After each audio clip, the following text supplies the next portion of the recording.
Ben Whittaker and Ben Scott from our IT and Digital Marketing division.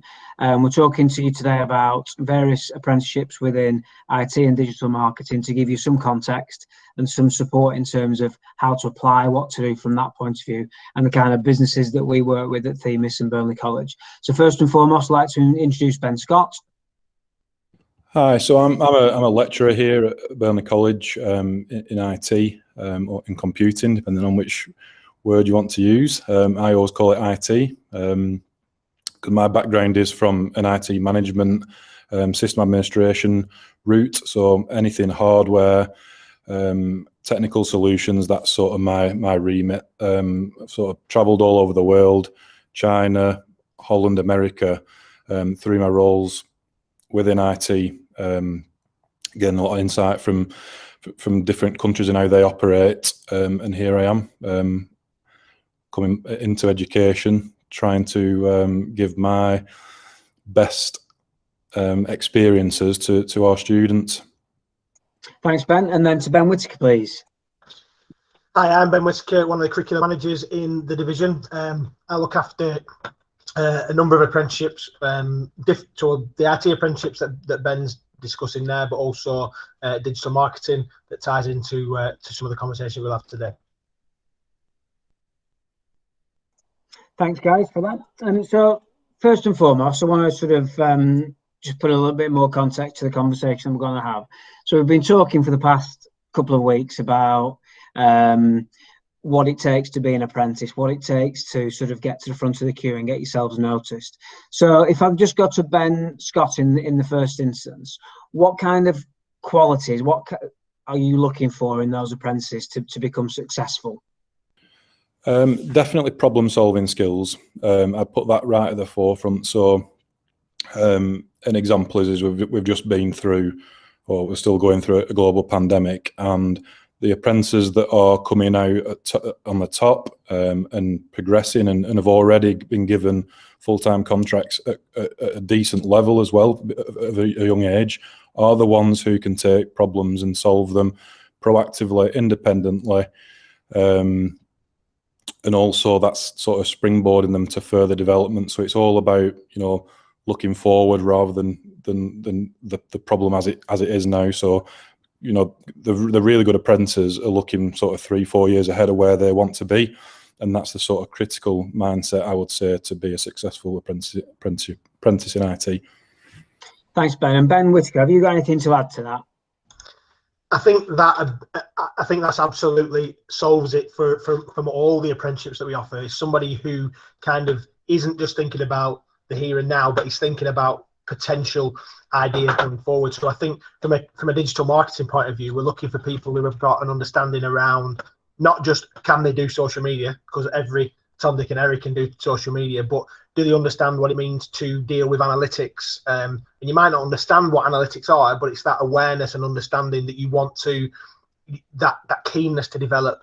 So I think one of the things that me and Ben have talked about quite a lot is this ability to be agile and flexible, so that learners aren't just saying, I know how to code using this language, or I know how to work in this type of hardware.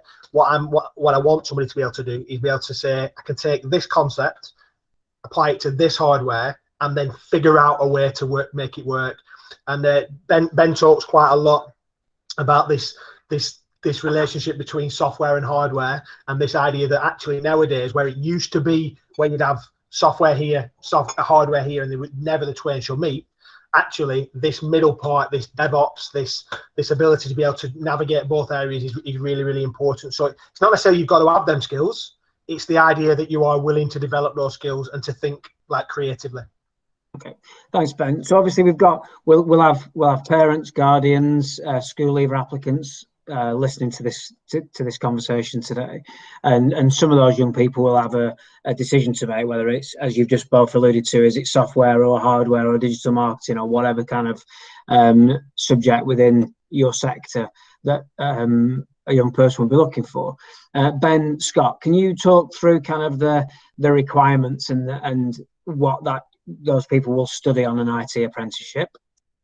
Yeah, so IT apprenticeships are currently quite broad, and a lot of people don't like that. but I would say that that's a great asset of the program. So it's not just about studying about hardware, and it's not just about studying about software, because if you look at the IT industry as a whole, like Ben just said, that them skills are going closer and closer together, and then people are working on the same team. So if you're looking at a long scale or a long-term career in IT, you want to have more strings to your bow. So 5 years ago you might have just been a hardware engineer or a network engineer, but now you want to be a development network engineer where you have skills around programming and network design. So that's then giving you a great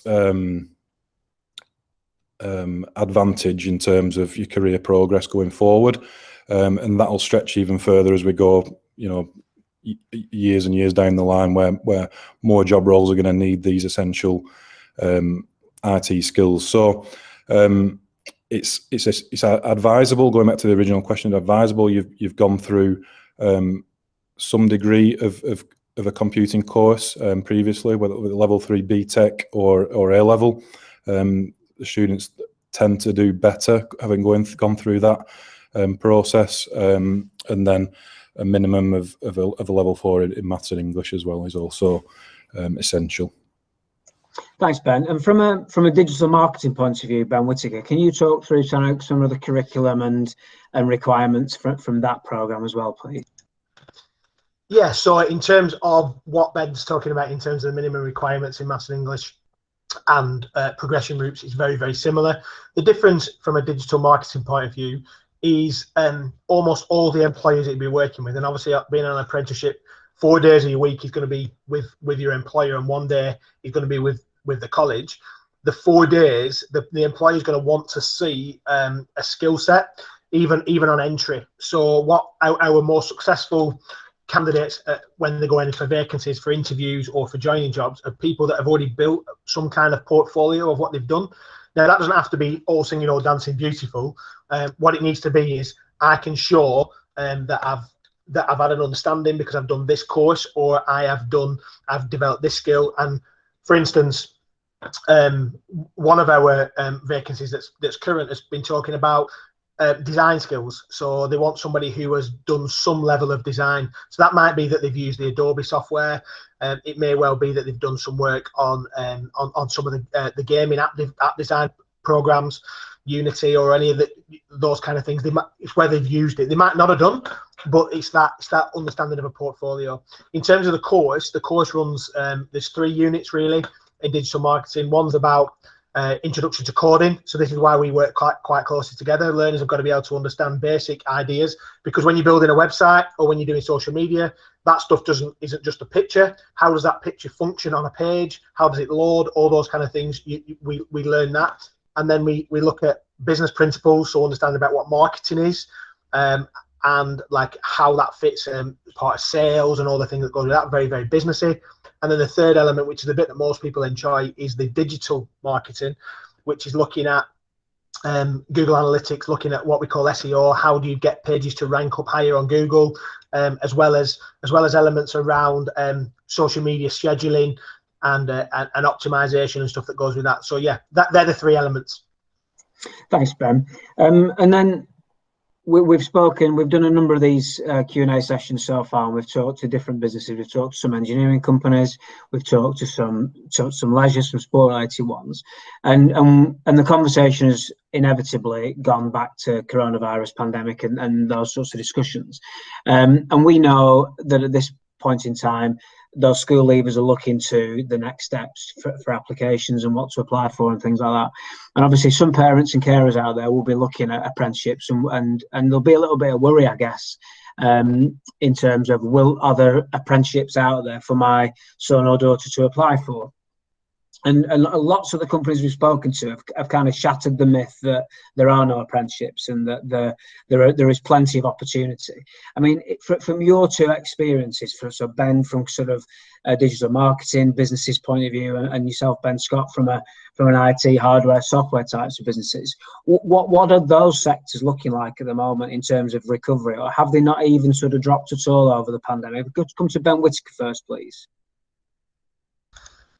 Well, we're in a really fortunate position in the sense that although we know that the pandemic has had an effect on jobs and apprenticeship offers, that's not been the case in the digital world. The digital skills gap is still huge. They reckon somewhere in the region of between 40 and 50,000 jobs that we haven't got people for currently, which is a massive stat. So that as a gap in the UK, we need 40 or 50,000 more people than we've got currently to do the digital jobs that are coming forward.